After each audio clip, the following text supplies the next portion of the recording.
Hey guys! Okay, let's jump into this first look of 30 looks in 30 days using the same products. Even as a makeup artist, I have my go-to products and my go-to looks, and this is one of them. It's really simple actually. Fresh, glowing skin, defined brows and eyes, and a slight tint on the lip. This normally takes me about 10 minutes to do. I'm going to start by smoothing my Bare Minerals Complexion Rescue Tinted Moisturizer all over my skin using just my fingers. I really like this product because it's water-based, it's so easy to smooth on with my fingertips as you can see, and no brush is required, which is really important for me when I'm on the road.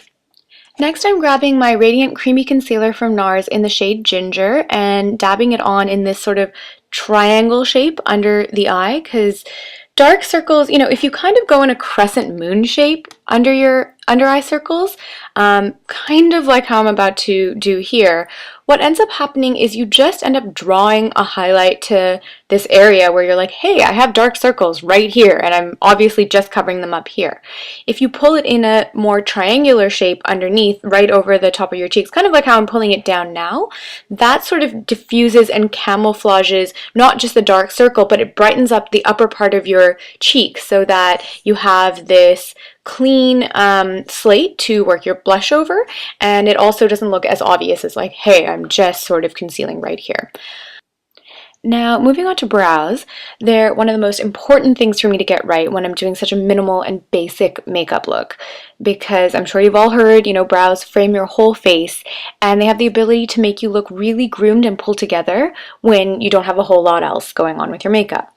So my technique is to use a more square tip brow pencil like this one that I'm using from Hourglass and follow the natural lines of my brows and just do it in quick, short strokes because it looks more natural and it looks more like hair.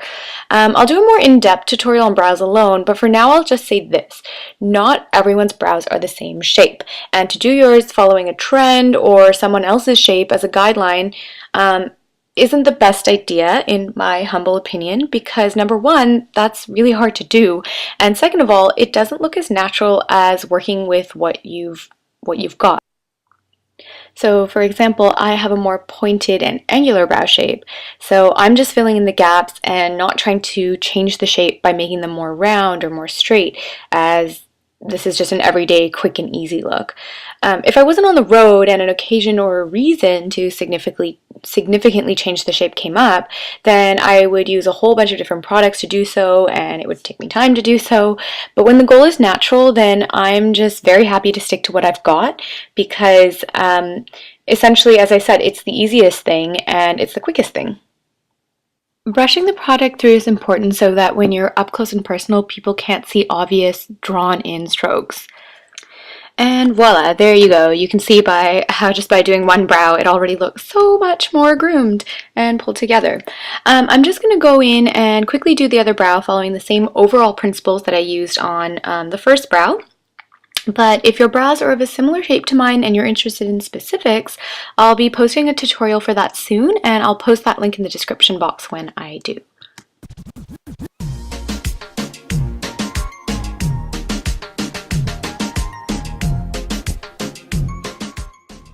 Next, I'm going to bronze / very lightly contour my face using my eyeliner brush from Nars and my Stila Stay All Day Bronzer in medium.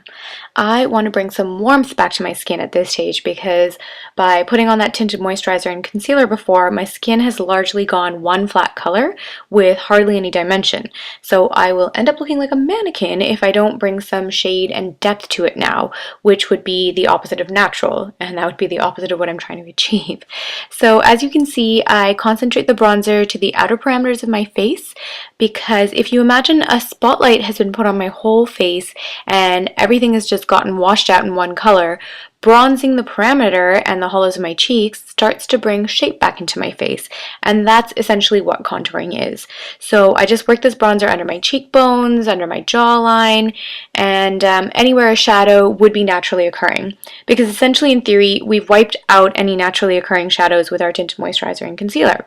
Well, I did so very minimally with the products that I'd used, but basically that is what every makeup artist and every YouTube guru does when she puts on foundation, and then contouring is just the next step to bring shade back in. Contouring is shade and light. So I even add some shade back into the hollows of my eye sockets and down the center of my, the sides of my nose, because whatever isn't shaded out ends up being naturally highlighted. Imagine a bodycon dress that's black all over, and then there's this like panel of white just, down the center of the front. When you put that dress on, it tricks the eye into focusing on just that light part and essentially makes one look thinner. And the black part just fades into the background, right? So that's the same concept at play here. I hope that makes sense. As for blush, I use a fluffy brush just like this one, and I'm applying a Nars blush in the shade Taos to the apples of my cheeks. Now, the placement of this is important because to make it look the most natural, I needed to basically blur into the bronzer that I'd already placed down before. And to do that, I'm not just going to sweep it into the hollows of my cheeks because that's where my bronzer went.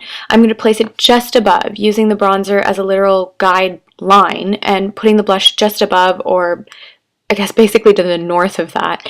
And you'll notice that it also ends up going down over that triangular patch of concealer that I'd done under my eye and over the tops of my cheeks, and camouflaging and blending that down. So every step that I've done previously kind of gets melted together at this stage. Okay, on to eyes. I'm not using any eyeshadow in this look, just liquid liner. Now, if you're a complete beginner at makeup, I'll admit liquid liner is a little bit more advanced and it takes some practice, but it can be learned. Just be patient with yourself. It's important to go slow and bit by bit, because even if I tried to do this line in one fell swoop, it would be a lot harder than just connecting these small dashes together. And now for the flake, I start by extending out the bottom of the line first and drawing the top of the flake back down over, because it's a lot easier, I find, to be fluid coming back towards the inner corner of the eye. Plus, you have this guideline already on where to connect back to.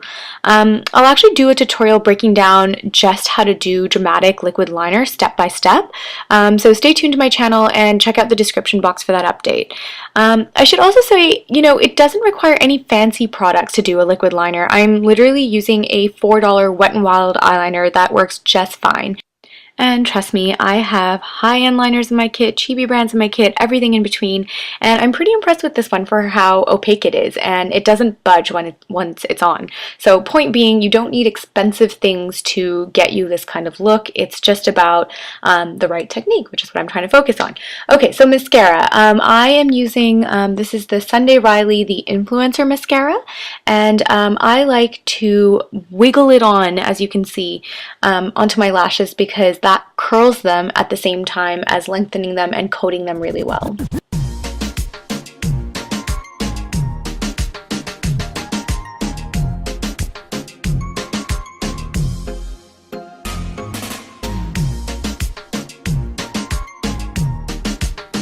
Finally, on to lips, which is the easiest part of this already easy look.